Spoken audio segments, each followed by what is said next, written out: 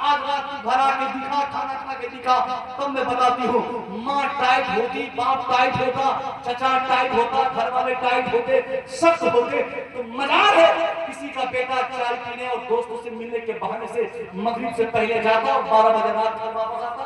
کبھی ایسا نہیں ہو سکتا تھا. لیکن ہم لوگوں نے بے شرمی کا مظاہرہ کیا، اپنے بچے اور بچیوں کو ہم نے آزادی کا راستہ دکھا کر اس کو آزاد کر کے ہم نے چھوڑ دیا. نتیجہ کیا نکلتا ہے؟ ابھی 12 سال کا بیٹا ہمارا عیاش ہے، پھر اس کی عیاشی اس حد تک بڑھے گی کہ جب اس کی عمر 22 سال کی ہوگی، کسی کی بیٹی کا ہاتھ پکڑ کے ہمارے سامنے لا کے بولے گا ابا میں ان سے شادی کرنا چاہتا ہوں، آپ کو شادی کرانا ہوگا. باپ انکار کرے گا، پورنیہ کچہری جا کے وہ شادی کر لے گا، کوئی منع کرنے والا نہیں. قانون بتایا گا کہ قانون ہمیں شادی کا حق دیتا ہے، ابا آپ نہیں روک سکتے ہیں. ہماری بیٹیاں اگر آج ہم نے اسے کنٹرول نہیں کیا اور اچھی تربیت ہم نے نہیں دی، آج ہم لوگ خبر سنتے ہیں کہ فلانے کی بیٹی گئی، اس کی بیٹی بھاگی، فلانے کی بھتیجی بھاگی. 2 4 5 10 گھروں سے ایسی شکایتیں ملی ہے، 2 4 گاؤں سے ایسی شکایتیں ملی ہے. مگر موجودہ حالات ہمیں یہ بتا رہے ہیں